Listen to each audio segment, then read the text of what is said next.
It's time for another garden update. The pumpkins are starting to get a little bit of color on them now, so they're easier to see. They're finally starting to get more of a pumpkin color. I had to actually get in there and cut some of the zinnia flowers back because they were encroaching on the space of some of the peppers here. We've had tons of pollinator activity on the sunflowers. That's one great thing about sunflowers, they bring in the pollinators. We've had plenty of cucumbers and plenty of tomatoes. And there's a cucumber and tomato salad that I like to make. Here's a look at most of the ingredients for the salad, and we also add some vinegar and olive oil. When I shot this clip, all of the ingredients came from the garden except for the onion and the olive oil and vinegar, of course. Here's a look at what the final product looks like, and I just happen to have some in the fridge right now. If you're interested in the recipe, I'll put a link in the description.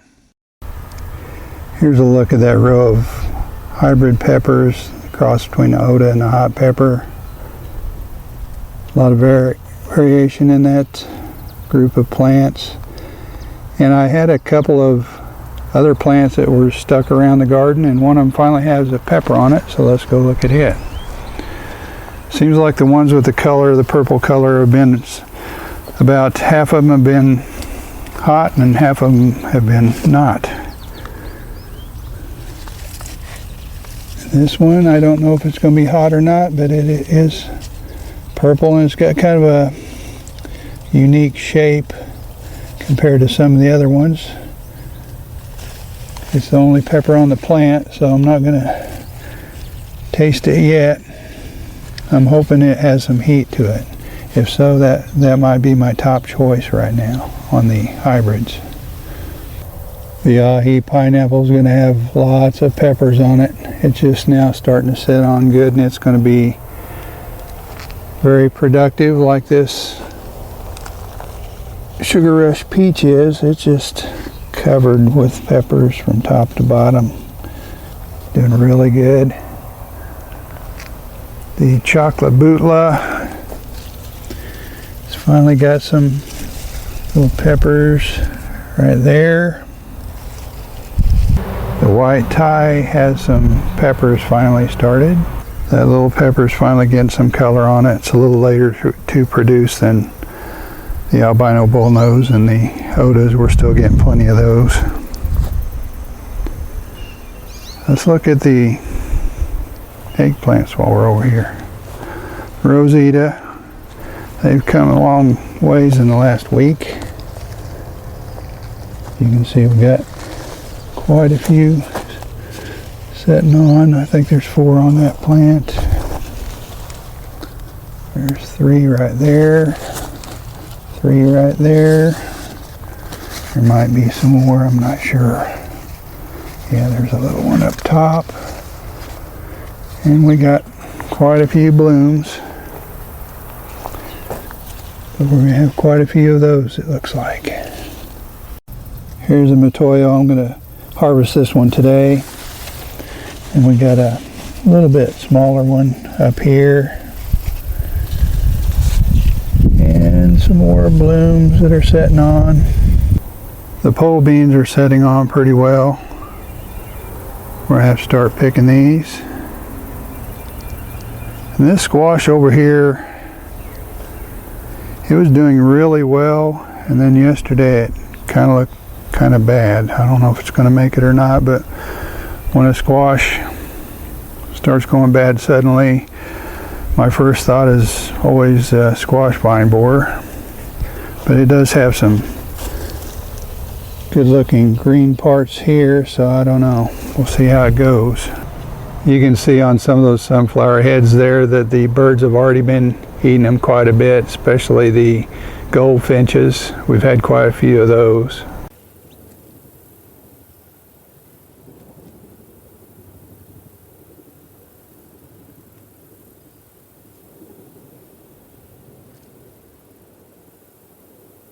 And along with the goldfinches, we have the house finches and chickadees, and occasionally cardinals too. We'll actually pick the seeds off the flower heads on the plant.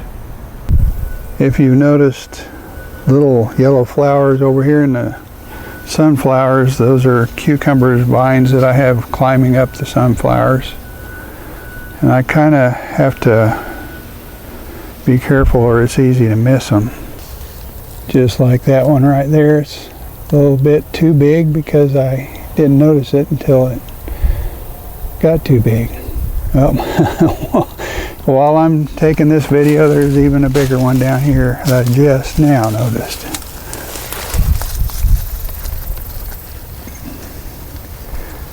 But it seems like they, you know, are doing okay climbing up the sunflowers. That thing's too big.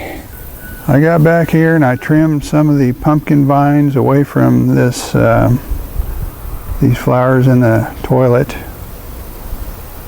I was still trying to climb up there, and this thing isn't getting much light back here, but it's still doing okay, I guess. You just can't see it anymore. I'm back here with the fennel now. In case anybody was wondering how the black swallowtail butterfly raising project was going, so far we raised about 36 of those, or somewhere around that, a little more, a little less, I'm not sure. But one day we actually had 9 of them that hatched out, and I released 8 at once. See a bunch of them fly at once. There went one. Oops, got 2 underneath there. There went a couple. And we also raised 4 monarchs. I took a break from the black swallowtail caterpillars because there were just so many of them, and we still have so many of them. Like right in here, we have 3 or 4 caterpillars. Let me get this one flower head. It seems like the bigger ones like to eat the flower heads. There's 5 real good sized caterpillars on this one flower head. And you can go over to the next flower head, and there's a couple there, really big one there. Some of these are so close to transforming from the caterpillar stage to the chrysalis that it wouldn't take much to get them there. They're just everywhere. There's probably 30 or 40 of them on this fennel here. The Musa Bass Jew banana tree is getting up there pretty good, probably close to 9 feet. And here's a quick look at the Musa velutina. It's about 5.5 feet probably. Or it's over 5 feet anyway. I'll give you a quick look at some of the ornamental peppers.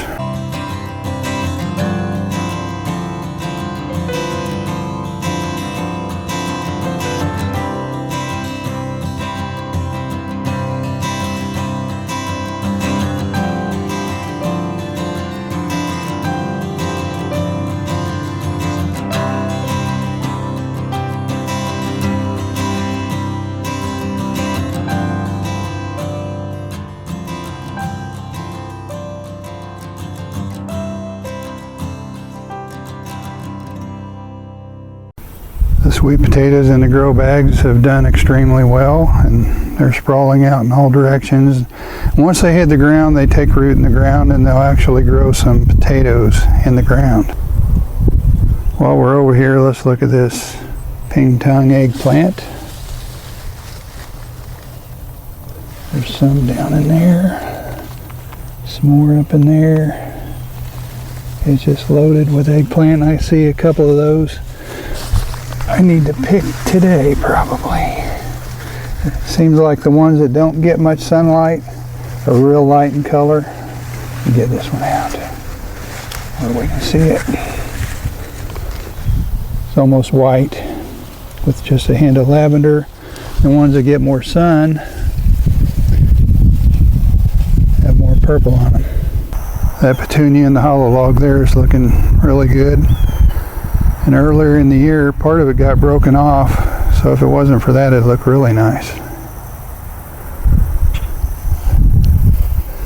Here's that little hybrid pepper. It's starting to change colors, kind of like to an olive green. And that's kind of the way the black pearl does, which is what the parent of that one is. The butterfly weed has done extremely well this year, and I used it to raise the monarchs indoors. As a matter of fact, this one was almost completely defoliated by the monarchs, and it's coming back really nicely. And these spent flower heads, once they're done flowering, if you deadhead them like this one over here, I topped it, and I cut that flower head off, and you can see it's trying to grow more. So if you want it to keep flowering, you just cut those tops off, or else it'll try to form seed heads. There probably won't be too many more updates on the topsy-turvy tomato tree. As you can see, it's producing tomatoes. That's a look at our garden. Be sure and let us know how your garden's doing. And if you're just now finding this channel and you haven't subscribed yet, please subscribe. Otherwise, like, comment, and share. We'll see you next time.